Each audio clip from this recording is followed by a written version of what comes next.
السلام علیکم یا علی مدد مومنین کی خدمت میں حاضر ہوں اس عنوان کے ساتھ کہ آج کل کا دور، آج کل کے حالات بڑے سنگین چل رہے ہیں اور ہمارے ماحول میں، ہمارے گھروں میں نفاق اور لڑائی اور فتنہ اور ایک دوسرے کی خلاف ورزی کی وجہ کیا ہے؟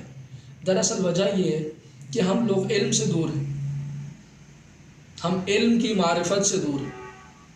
ہمارے پاس، میں اکثر ایک بات کہا کرتا ہوں کہ جب آپ محمد مصطفیٰ صلی اللہ علیہ وسلم کے اگر ہم دور میں چلے جائیں تو وہاں پر اس دور میں ان سے قبل غلامی کا ایک بہت بڑا کنسیپٹ چلتا تھا کہ ایک غلام خریدے جاتے تھے، غلام پالے جاتے تھے جب تک آقا اجازت نہیں دیتا تھا، اور غلام اپنے بال منڈوا نہیں سکتا تھا، یا جب تک آقا اجازت نہیں دیتا تھا غلام اپنے ناخن کاٹ نہیں سکتا تھا۔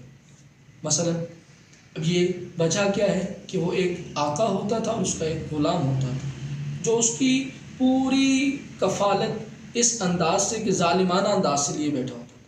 لیکن جس کے آقا ہوں ہی رحیم، جس کے آقا کریم ہوں، جس کے آقا شفیع ہوں، ان کے پاس اس طرح کی کوئی وجہ بنتی نہیں۔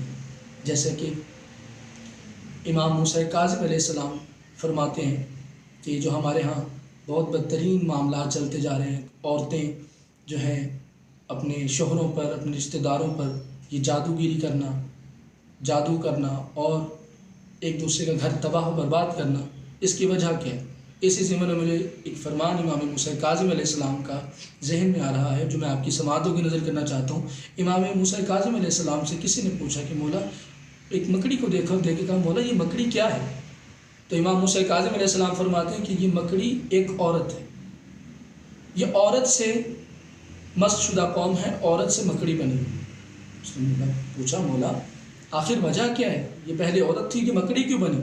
فرمایا اس لیے کہ یہ اپنے شوہر پر جادو کروایا کرتی تھی اور اپنے خاندان میں نفاق پیدا کرتی تھی، اپنے خاندان میں ایک دوسرے سے الگ اور جدا کیا کرتی تھی۔ تو اللہ تعالیٰ نے اس کو سزا کے طور پر مکڑی بنا کے بھیجا۔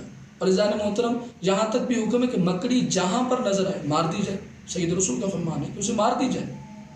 یعنی گویا اگر ہم مکڑی کو اتار کر، یعنی اپنے گھر سے نکال کر آزاد رحم کر دیں کہ نہیں اللہ کی مخلوق سے چھوڑ دیا جائے اور باہر چھوڑ دیں، گویا اللہ کے نبی نے فرمایا کہ جہاں یہ مکڑی ملے اسے مار دو، کہیں ایسا نہ ہو یہ تمہارے علاوہ کسی اور کا جال بننا شروع کر دے۔ تو عزیزان محترم، یہاں پر لمحہ فکریہ ہے، یہاں پر مکڑی کی نسبت اس عورت کی دی گئی ہے جو اپنے شوہر، جو اپنے خاندان، جو اپنے گھر، اپنے عزیز و اقارب، اپنے رشتہ داروں پر جادو کرواتی، کس لیے کہ وہ زیر کر سکے، کس لیے کہ وہ اپنے آپ کو ان سے سبقت لا سکے، کس لیے کہ وہ اپنے آپ کو ان سے زیادہ مالدار اور دولت مند نظر آنا چاہتی ہے۔ لیکن دراصل معصوم فرماتے ہیں کہ مکڑی کو باہر نہیں، مکڑی کو مار دو۔ اور ذرا سوچئے، جس مکڑی کو مار دینے کا حکم ہے، اور اگر ایسی عورت مل جائے کہ جو جادو کرتی ہو، جو تعویذ دھاگا کرواتی ہو، تو اس کے متعلق اگر ہم اسے آزاد کر دیں تو گویا اس کو ہم نے کسی اور کے لیے چھوڑ دیا۔ خدا را میں ان مستورات، ان عورتوں سے اپیل کرتا ہوں کہ اگر آپ اللہ پر توکل کریں، اللہ پر یقین اور ایمان رکھیں، تو یقین مانیں کہ آپ کی عزت میں کبھی کمی نہیں آئے گی، آپ کے رزق میں کبھی کمی نہیں آئے گی۔ کیسا عالم یہ آ چکا ہے کہ قرآن کو ماننے والے انجیل والوں کی طرف جا رہے ہیں، یعنی کہ ہم مسلمان ہیں، ہم عیسائیوں کے پاس جا رہے ہیں کہ ہمارا فلاں مسئلہ حل نہیں ہو رہا، فلاں عورت فلاں کے لیے پسند نہیں آ رہی، فلاں عورت فلاں کو چھوڑ دے۔ ہم کس کے پاس جا رہے ہیں؟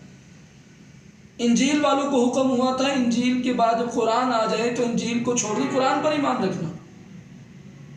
یہ کہیں حکم نہیں ہے عزیزان محترم کہ قرآن کو چھوڑ کر انجیل والوں کے پاس جانا، توریت والوں کے پاس جانا، زبور والوں کے پاس جانا۔ بے شک یہ اللہ کی کتابیں ہیں، لیکن قرآن کامل ہے، قرآن مکمل شفا ہے، قرآن ہر مسئلے کا حل ہے اس کے لیے جو قرآن کو پڑھتا ہے، جو قرآن میں غور و فکر کرتا ہے۔ تو میں ان تمام احباب سے اپیل کرتا ہوں کہ جو آج ان لوگوں کی طرف رغبت رکھتے ہیں، انجیل والوں کی طرف، توریت والوں کی طرف، خدا را قرآن کو سمجھیے، قرآن کو پڑھیے، اگر پڑھنا نہیں آتا تو اپنے سے اپنے علماء کی طرف رجوع کیجیے. خدا کی قسم علماء آپ کے منتظر بیٹھے، وہ آپ کے انتظار میں ہیں کہ آپ کب آئیں قرآن پڑھنے کے لیے. اپنی نسل کو برباد مت کیجیے. اپنے آنے والے وقت کو ہم نے امام زمان علیہ السلام کے ظہور میں ہم دعا کی تاجیل کی دعا کرتے ہیں کہ مولا جلد از جلد تشریف لے آئیے. ذرا ہم کیا پیش کریں گے امام کی بارگاہ میں کہ مولا میں نے اپنے بچے کو قرآن نہیں انجیل سے مدد سکھائی. بس آج کی گفتگو کا اختتام اسی بات پہ کرتا ہوں کہ خداوند عالم اس دعا پر کہ اللہ تعالی ہم سب کو قرآن مجید پڑھنے پڑھانے اور سمجھنے سمجھانے کی توفیق عطا فرمائے. معرفت محمد و آل محمد کے ساتھ. وسلام علیکم و یا علی